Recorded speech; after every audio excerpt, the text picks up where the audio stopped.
That's how I start. Okay. All right, everyone. We're gonna get started. As you know, we put this on Facebook Live so that other people can learn Gemara with us. What we're going to do today is the following. I know we have a lot of new people, so we're going to do like this much review, and then we're going to make some progress. But make sure everyone's on the same page. So, what we're going to do is, actually what you can do is you can use this person's sheet, and then you can use this person's sheet, and when they come back, you'll just borrow their sheet. Okay, so the context in which we're talking today is from the Mishnah, is this requirement that.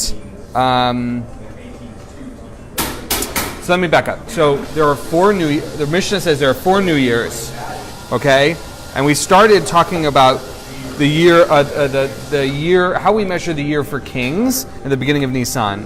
We also learned that the beginning of Nisan is also the new year for the festivals. And so then the Gemara gets into this whole discussion about the responsibilities we have around the festivals, and in particular,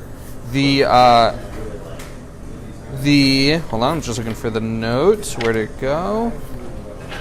For the responsibility about when do we count that new year for the festival? Do we count at the beginning of Nisan, the 1st of Nisan, or do we count the 15th? And then the question is asked, why does that matter at all?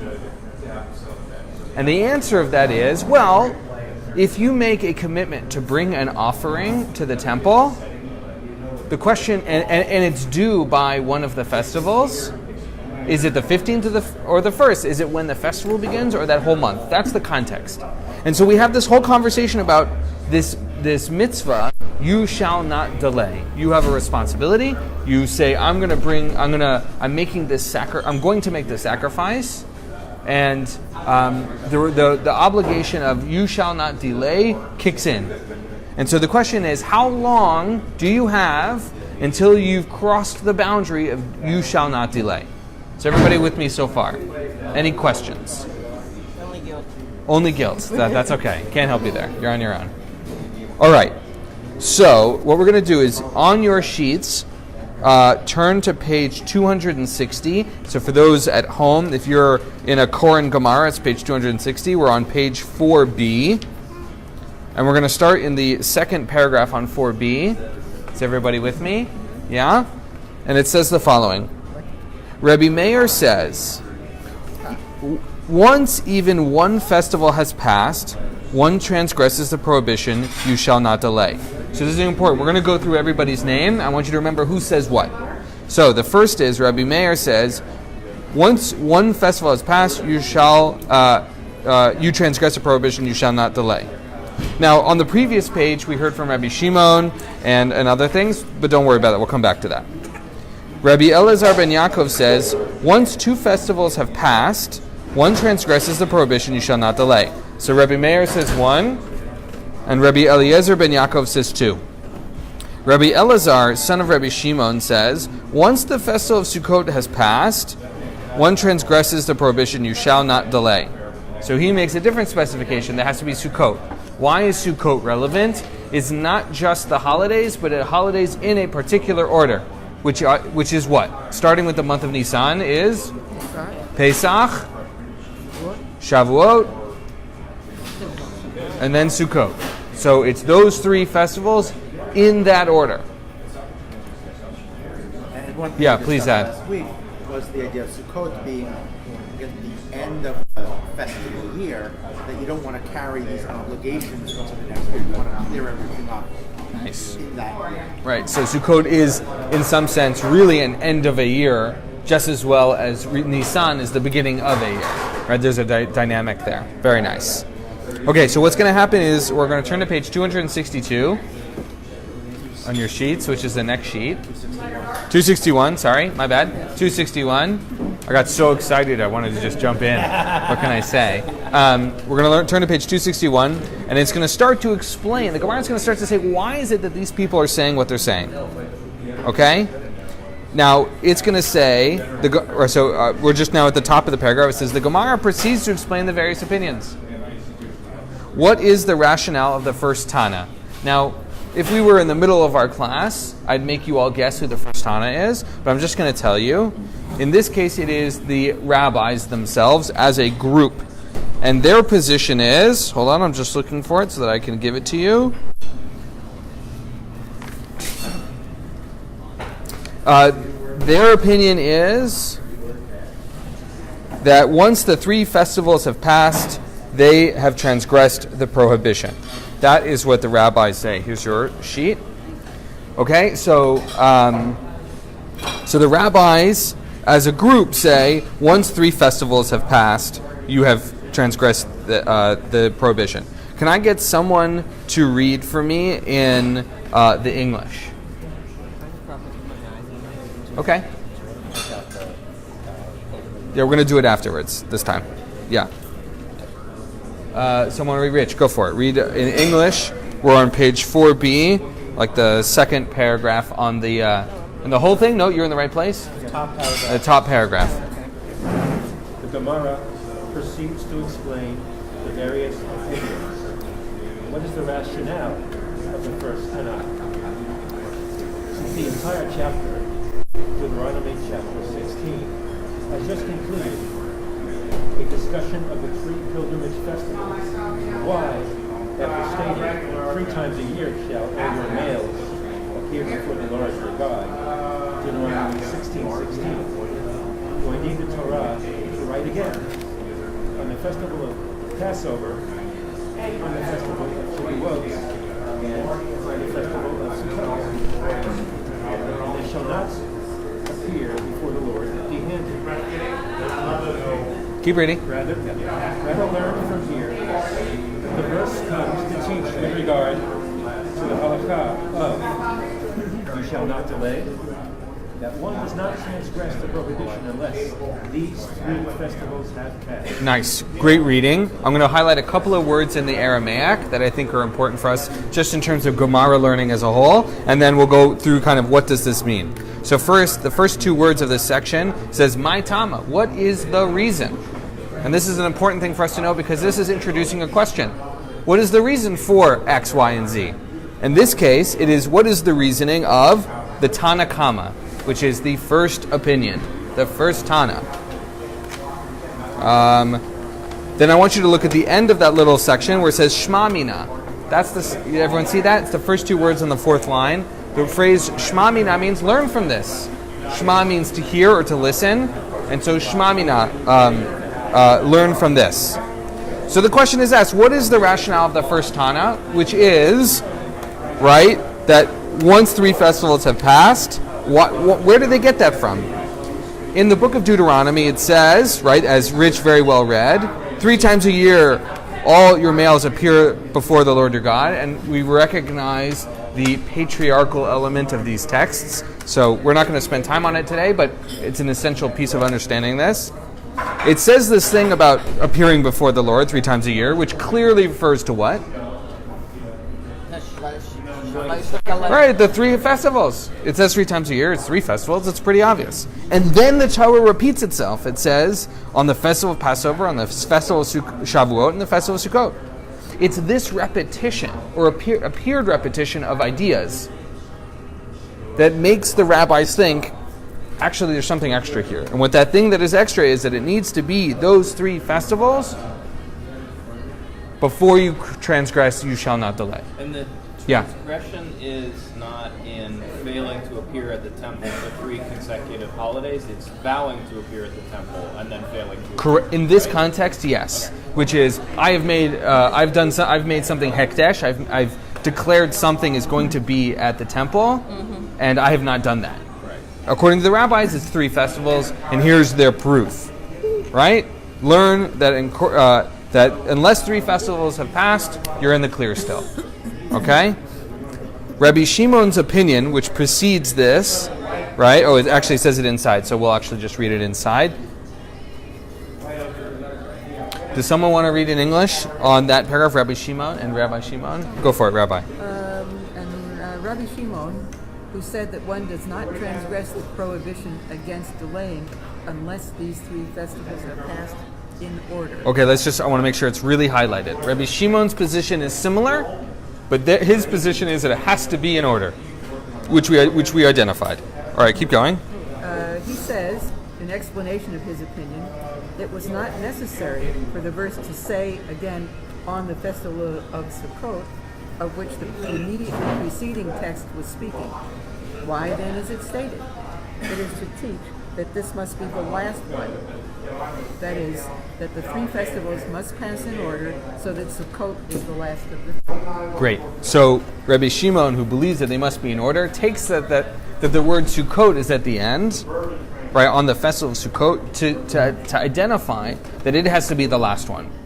That's where he gets that proof. Does everyone feel confident that they understand why the rabbis are saying what they're saying, even if you disagree with them? Yeah? Okay. So, different than the rabbis as a whole, Rabbi Shimon is clarifying Sukkot's got to be at the end, they have to be in order. And actually, that's Yeah, a please. really important point Yeah. of understanding the logic, even if we disagree with them. Because I think that's really an essential element of what's going on here in Talmud. So when we have these disagreements, we understand how they interpret the text differently to come to their conclusions while still respecting the opinions we disagree with. Exactly right. Look, we got 4 rabbis at this table, and I'm sure we all disagree. So, so we're in good company. Great, thank you. So now we're going to look at the next paragraph. Does everyone feel like they understand what's gone on so far? Any questions, comments, sermons, counter sermons? Okay. Rebbe Meir, and I'm going to read this one in Aramaic because it's short and it has a phrase we have all just learned. For Rebbe Meir, my tama. And for Rebbe Meir, what is the reason? My tama. V'dichtiv uv'ata shama v'havetem shama. All right, can someone read that very large English paragraph that corresponds to very little Aramaic? And I want to just remind you, in the sheet that you're looking at, the bold is the translation, and the not bold is Rabbi Steinsaltz's commentary. Can someone read for me, who hasn't read yet? Go for it. And Rabbi Markiz says that one transgresses the prohibition against delaying as soon as one festival passes. What's the rationale for his opinion? It is as it is written. But to the place which the Lord your God shall choose out of all your tribes to put God's name there shall you seek God at the divine dwelling. And there shall you come. And there you shall bring your burnt offerings and your sacrifices, and your tithes, and the offerings of your hand, and your vows, and your gift offerings, and the firstlings of your herd and your flocks. This teaches that one transgresses the prohibition if he fails to bring the offerings for which he is liable as soon as the time has arrived, that there shall you come. That is by the first festival. Great. So Rebbe Meir, who holds a much more strict understanding here, right? He's saying, actually, no. You got one festival, that's it. You made a commitment, that's it. One festival is all you get. And he gets it from, right, this another quote from Deuteronomy, and there shall you come, and there you shall bring. It's this specificity that for him brings the obligation. Yeah, please. There's actually a nuance there, right? Because the proof text that Rabbi Meir is citing says, here you're obligated to bring these offerings at their times. That means that at Pesach you have to go to the temple and offer your sacrifice at Shavuot, at Sukkot. And therefore, since you're going anyway, you bring whatever obligations you may have taken on voluntarily. Right? So he's not saying you've taken on this obligation, you have to go on one of the festivals. He's saying you're going anyway because you have an obligation, and therefore, as long as you're going, you bring whatever you have vowed or tied, whatever, So it has to, there again, it's about order. Order right. of the Well, but he's saying one because you're going anyway. Right, but the order is that the mitzvah, the primary mitzvah is to go there. Right. And then the secondary, but also important, is that you're bringing something to the temple, coming empty-handed. Right. That you're going to do all the business you're going to do. So here's a really important point, which is, what is the assumption that Rebbe Meir is having about people that maybe Rebbe Shimon and the rabbis are not having? What's the assumption that he has about people? Could be, right? Could be that. Could be that. That's not where I was thinking, but that's a good point. I mean, it seems a little bit like convenience, like if you're going anyway. Like Right. people like convenience. Right, Rabbi Meir is all about reducing friction. But I think he's also got a certain stringency. Everybody's going to be strictly observant. Right, that everybody is going. Every single time. We don't know that that's true for Rabbi Meir or for the rabbis. The rabbis might make the assumption, not everybody is going. But they'll go once a year, or even though we want them to go to 3 times a year, they probably aren't, right? Rabbi Meir has the assumption and perhaps the expectation that everybody is coming to every festival. And I think it's actually clear from the divergent tendency that not everybody went every time. Because if everybody went every time, Rabbi Meir would say you have to go, and everybody would go anyhow, and nobody knows Exactly. Exactly right. So the things fact are not that so the different. rabbis are giving a more lenient opinion tells us, right? And this is actually very typical of the rabbis, that they recognize that there's a way the law is supposed to be, but that not everybody does it that way. Not everybody's able to do it that way. And so they're looking for a way to balance. Here's what you're supposed to be doing, with here's what you are doing, and how do we make sure that the boundaries of the law are inclusive so we don't drive people away? So we enable people. Yeah. I always, when I taught law in high school, I would always use the analogy of what's the speed limit on the moon. And the kids would say, "What are you talking about? There's no speed limit on the moon." I'm like, "Why isn't there a speed limit on the moon? Nobody lives there." That's right. That's a legal problem that we don't have. Therefore, we don't need to make laws about it. But if we have the problem, then we need to start making speed limits on the moon. So the Talmud is often speaking in the language of, we've got a problem, let's address it. And then the assumption that Howie then jumps to, which is the right one in my humble opinion, that is that not everybody was showing up at the temple because they have to legislate that you don't show up at the temple and you promise to show up at the temple. Right. I think those are always notable.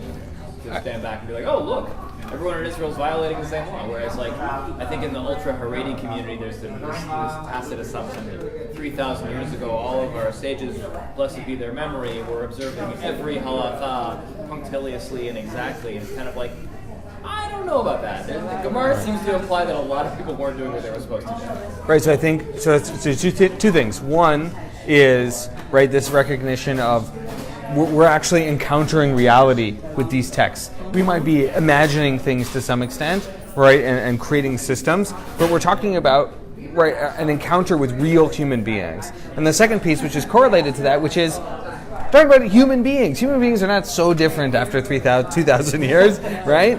People make the same kinds of mistakes. We're still human, and I think that's important. We're gonna. Oh, please. I mean, basically, for everybody in the land of Israel to come 3 times every year would be physically impossible. It's really challenging. Really challenging to get everybody there. But Rabbi Meir is saying, so I think it's implied with Rabbi Meir saying, well, theoretically, you're supposed to get it that way. So I Right. wanted Yeah, please. to pull in something else, which is that it's my understanding that problem was recognized then as well, and so that each village or each community would actually assign a representative to take everybody's offerings. It might not be the same person for every festival. And then later they had a local Kohen who could be the designated that you would just give it to them and they didn't have to take it. But the point of all that being is that if it's your turn, you are liable not only for yourself but for the whole community to bring offerings. It's a lot of responsibility. That's a lot of responsibility. So you better not be late.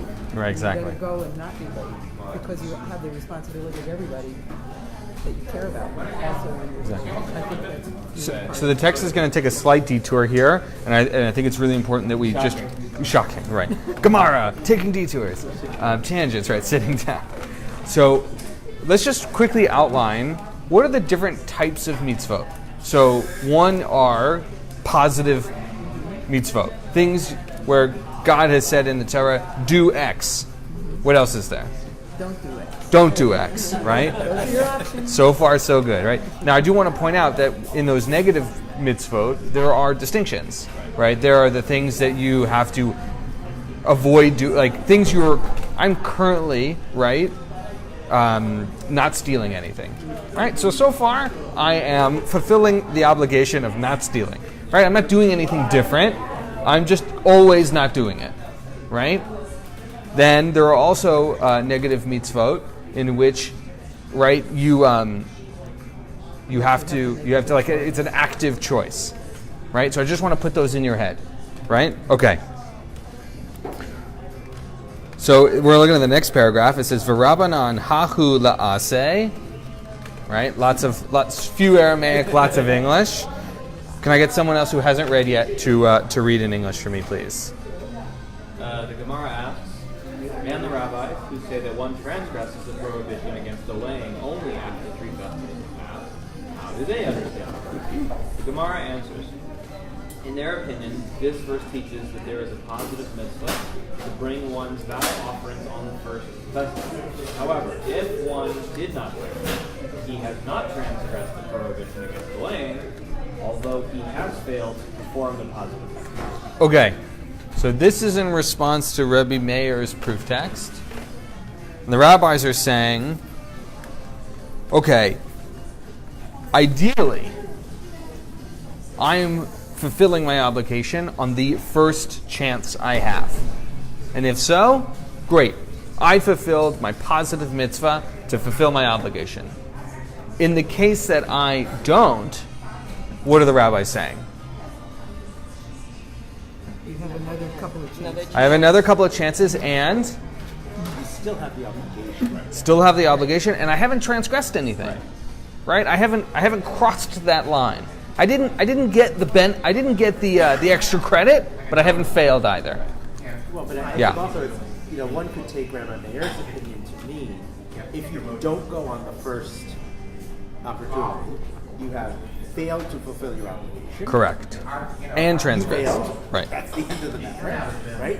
Whereas the rabbis are saying, well, even so, you still have to find another opportunity, even though you were supposed to pick out. You have a second chance. Yeah, and And a third. And a third. This is actually very typical of the rabbis. Right. That there are the things you're not supposed to do, and there are the things you're not supposed to do. But if it happens, you don't really get punished for it, or you have another When opportunity. the Robin and Gamaliel took signs of somebody who didn't get home from the tavern until it was too late to recite the Shema, but he had until morning Right. to do it because it's like as long as no stars have faded away, we're okay. Yes, I know. I mean that's like right from the beginning. Right from the beginning. Okay. Right from the beginning. It's like Moving you still along. get the mitzvah even though you didn't do it this recent, even though you didn't do it Right. hastily. So I think that's exactly right. You still get the benefits, Still get the but you don't get it as you put it, zrizut. You don't get the benefit of doing it in a fast, quick manner.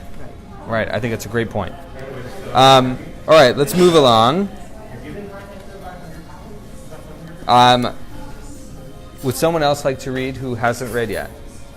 And the Gemara asks. I can also keep going because I only got 3 words. Okay, go for it. What were those 3 words? It was Rabbanan hahu la'aseh. All right. The Gemara asks, and how does Rabbi Meir counter this argument? The Gemara Wait, so let's just pause for a second. Go. Right, so what argument is he countering? Let's be really clear. That he didn't make it on time. Right, that he didn't make it on time, but He still has another chance. still has another chance. That's the argument that Rabbi Meir is rejecting. Keep reading. Great. How does Rabbi Meir counter this argument? The Gemara answers, he would say that since the merciful one, Rahmana, tells one to bring the offering at that time, and he did not bring it, automatically he is liable for transgressing the prohibition, Baal Tachar, you shall not delay. Great. As he has missed the time set by the Torah. Right. So remember, Rabbi Meir's, it's very tough, right? So Rabbi Meir says, right, a couple paragraphs before, it says, there you shall come. And that's the obligation, right? You're going, you have this obligation, you're going to fulfill it, right? The rabbis say, well, you get bonus, but it's okay if you don't. You got a couple more chances. Rabbi Meir is saying, no, you didn't come, you're liable like this. You didn't come, you missed your chance, you're now responsible. Of course, you're then liable, and how do you pay off your liability? You bring another sacrifice. So it's a continuous cycle here. Any thoughts on that? Yeah. Bring an additional one. Right, an additional one. Right. From this, we learn you choose which rabbis you ask the other questions. The podcast. There's a thing about how in Ohio and really throughout the U.S. there's this system where one of the standard punishments for Americans for violating, for breaking the law is you take their driver's license away, and then they're poor and they have to get to work and they get pulled over and they get a citation for a suspended sentence. And so what's the punishment for that? You suspend their license again. And so this guy they were talking about, and he had his license suspended. He was on 9 suspensions, and he had, been pulled over for driving with weed, and they gave him a 10th. And they're just, each one is a separate payment, and they're unpayable. So it's like this. Anyways. Right. So I don't think Rabbi Meir is the state of Ohio. So let's be clear. But I'm giving him a hard time, which is like, I'm not so sure they're creating a system where when you transgress, you get another offering to bring is a healthy system. Right. So it may be that Rabbi Meir is creating a system that is untenable, ultimately. And obviously, we have people, the majority of rabbis, because we know the majority of rabbis say that that's not the case. The majority of rabbis have a much more lenient position, right? So in some sense, Rabbi Meir lost, perhaps because his argument was untenable. His worldview. Right. Exactly. Please. Remembering that the penalty was 20% penalty? So that's if you have right. So if you set something aside for the temple for tzedakah, and you then use it for another purpose, you have to pay it. You have to add 20%. Add 20%, but that's not. That's different. It's related, but not the same. Okay. So what Rabbi Mark was saying to me is important because it's economically based. My opinion that it's possible they're establishing that you can bring an offering the next time because things grow and you take some percentage of it and you do it. Whereas what you described, it's impossible to recover something once you get it. Right. And I think it's important, just in general, to recognize that the world that the Gemara is living in is an economy of scarcity. People are not of great needs. To bring something to the temple at all is a huge. It's an actual sacrifice, right? Depends upon the amount that you're required to bring. Right. Please. But part of this also is that the world the Gemara is living in this case is not one in which people are in fact bringing sacrifices because there's no temple. Right. So the Gemara itself, right? They can't do it because there's no temple. That's a great point. The value is this idea that how flexible we are. Right? If we create this unsustainable system, where somebody is liable now for another offense, and then they can't bring that system. Right now, all of a sudden, they get in a position where they say, "There's no way I'm going to pay off this debt. Forget it. I'm just going to walk away." Like the guy who won't get a job. Right? All bias should be for the state of Ohio. They can't get a job. And They have a criminal record. the rabbis, as a group, are trying to say, we want to create a system where people can remain engaged in Jewish life. We don't want to create a system where somebody feels so overburdened that they simply walk away. Well, everyone except Rabbi Meir. Well, We need a variety of opinions, even in that too. No, he's wrong. Right. That's okay too. All right. So let's keep going. So we're going to read the next section, which is that's the end of our detour. We're now back on track, going by opinion. We're going to know about Rabbi Eliezer ben Yaakov, right? Who talks about saying that the prohibition kicks in after 2 festivals. That was his position. Can someone else read who has not yet read? And the Gemara asks, how does Rabbi... No, I'm sorry. That's okay. And the Gemara asks, and Rabbi Eliezer ben Yaakov, who said that one transgresses the prohibition against delaying once 2 festivals have passed, what is that rationale for his opinion? The Gemara explains, as it is written, these things you shall do to the Lord in your appointed time, besides your vows and your gift offerings, for your burnt offerings, and for your meal offerings, and for your drink offerings, and for your peace offerings, According to this verse, the time set for bringing of vows at the appointed time, and the minimum number of appointed times, and the plural is 2. Great. So, what is the rationale of Rabbi Eliezer ben Yaakov? It is, right, he uses the verse from Numbers, these things you shall do to the Lord in your appointed times. The word in Hebrew is in the second line, mo'adechem, your appointed times. How many times gets you to plural? 2. And so that's how he gets it. It says times, that's plural.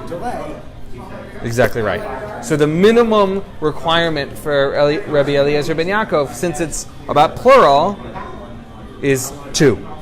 Right? That's until that point you haven't transgressed it. Once you've passed 2, you've transgressed. The note here, however, is very significant. Great. So let's read that note. Can I get someone who hasn't read yet? The note is the first one. Okay. So who has not read yet? Do you feel comfortable reading? Yeah. All right, read the note. That's going to be this one. The Torah even discusses the unresolved question to whether this halacha is limited to the pilgrim festivals, according to Rabbi Eliezer ben Yaakov. Rabbi Eliezer ben Yaakov's statement is that one transgresses the prohibition of delaying one's offerings once 2 pilgrim festivals, regalim, have passed. However, the proof text cited in the Gemara uses the more general term festivals, moadim, indicating that even Rosh Hashanah and Yom Kippur are included. Interesting. So that leniency is not so lenient, perhaps. And especially because, right, on the pilgrimage festivals, every person brings offerings. And I heard before there are offerings that are given. Right, for the whole That's community. Not that everybody is expected to come and to bring those offerings. So, you could potentially, be stuck after Yom Kippur and having not necessarily passed the pilgrimage opportunity. Right. So you might have to make a special trip. Does anybody know who the Torah is? That's not someone I've...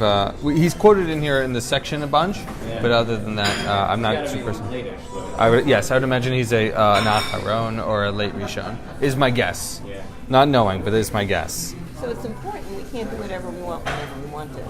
We cannot do anything we want whenever we want to. That's a good life lesson, I think. I was thinking of that as like, there's a logical progression here, which is like, it's 3 anytime, it's 1, it's 2, and then this guy's like tightening it up. He's like, wait a second, what if the 2 is actually like every holiday we can think of? Like, Wednesday is Sig, which was a holiday I didn't even know about until like 2 years ago. What if Sig counts? So, so it's interesting. It's a ex post facto like rereading of the text that makes it more stringent as opposed to the way that you were reading it, which is that it's more lenient. Right. So mine has to be tied to someone. It can't be too hard. Well, it can't be. It's already not as. With the question now, what happened with this note? But wait a second. No. So it's an important piece. So let's make sure we understand. We trace what's happening. So in the Gemara, on page 260, earlier in the page, when Rabbi Eliezer ben Yaakov's position is first identified, it is said in his name, Shnei Regalim, 2 Regalim. In the proof text, what word is he using? Moed. And it's that distinction between those 2 words that is getting us to the Turei Even. So it's not so far of a stretch for him to make that assumption, right? Because the word choice really matters here. They don't mean the same thing. And so I think it's an important thing to understand where that change is coming, but to also recognize that it also makes some sense. Yeah, I was going to say this makes it potentially even more strict. It absolutely makes it more strict. Rich, you had a face. You have anything you want to add? Yeah, not so jazzed. Yeah. If you agree with that read, which you don't have to. Right. We have lots of positions here. You can say Moedim really means festivals, right. It means regalim. Right. And this guy's just being like. Also possible. We love our sticklers. Oh, and the Turei Evan we've looked up and is? Rabbi Elazar Rokeach, 1665 to 1741. So pretty late as Jewish terms, Yes, right? served in a number of Polish communities, was then called to serve as Rabbi in Amsterdam, and then at the very end of his life traveled to the land of Israel and died in Sfat. Awesome. Thank you for adding that. So now we have this verse that we have to deal with, right? So now we have this verse. So the rabbis believe in the Gemara, the way that they do this is if somebody brings a verse can only be used once. Once it's used, it can't be used for more than one thing.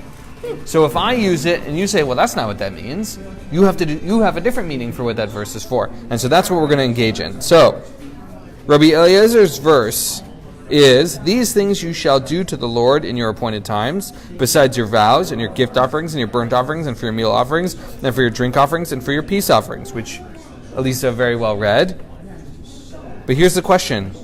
And how do the rabbis understand this verse? Someone who hasn't read, who would like to read. Has everybody read so far? Who is going to? Who wants to? Okay. We're at the last paragraph on 261. Go for it. So the Gemara asks, and then how do the rabbis understand this verse? The Gemara explains. They say this verse, appointed times, is needed for the teaching of Rabbi Yonah. Rabbi Yonah said all the festivals are equated with each other. Insofar as all the goats brought as sin offerings on the festivals is not for the impurity of the temple and its sacred functions, just like the goat brought as a sin offering on the new moon. Okay. So the rabbis understand that this word moed, according to Rabbi Yonah, means that all of these things are the same in the sense that goats, that there's a particular offering and a particular mechanic being used here, right, that is used in lots of other places. So the goat that is used as a sin offering on the festivals works the same way as it does on Rosh Chodesh, in the beginning of the new month. And so since that thing exists, where it does the same thing on different holidays, we can learn that actually they're not so different. That's what the rabbis are understanding. Okay? I know that's a very strange thing. Let's take a look at the note. Let's take a look. I think, Rich, you were the next person to read, so why don't you read the note on the right side?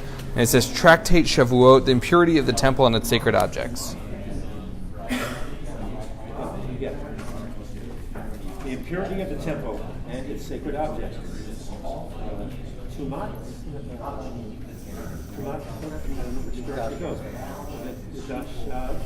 Mikdash.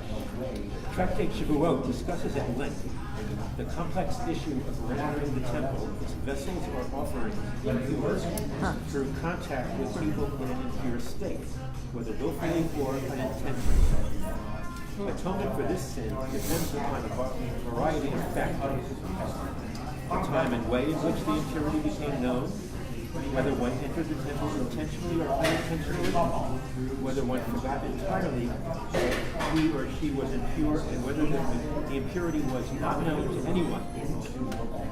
In some cases, the goats brought as sin offerings on the festival atoned for this sin. Tanakh disagrees whether all such communal sin offerings atone for this sin, or whether there is a distinction between the goats brought as sin offering on the new moon and the goats on the other festivals. Great. So that gets a little deeper about these offerings, but let's cut through it for the moment. We're not going to spend a ton of time just dissecting these sacrifices. I guess it's a strange image, so forgive me. But that there is some sort of so there's some sort of it's a play on words. Yeah. You're right. We burn them. So the point we're making is the following, right? That there is an offering that crosses festival and appointed time boundaries, where they do the same job, even though the contexts are different, because context matters, right? That is significant. Is everybody with me so far? Right? And so for the rabbis, when they understand this word mo'adechem, this is what they're talking. Rabbi Yonah is the one that they go to, and they talk about. They say, well, actually, What this is telling us is that some things are about one thing and so it can be used in more than one place. That's what they do with it. It has nothing to do with this context. They have a different context for it. All right, let's turn the page, and we're going to stop at this one because it is the end of our little section here, and we've just encountered so much information, and I want us to be able to not do too much. So we're now on page 262. We're smack dab in the middle of page 4b. Okay? And I want to point out to you on the second line of our Aramaic here, it says the word Ditanya. We've talked about this every week. What does Ditanya mean? What does it mean? Do you remember Ditanya? It was taught It was taught, but specifically... in a baraita. What did you say? What? No, that's Tama. In a baraita. It was taught in a baraita, which means it is at the same period of time as the Mishnah, and therefore has authority. Okay, that's the important piece that I want you to take away. Ditanya. There's lots of versions of it, different words that mean the same kind of thing. Ditanya. All right? All right. Who hasn't read? Who's the next person to read? Who hasn't read? One of the ladies, perhaps? No? It's in English. You don't have to read the Aramaic. No? All right, go for it.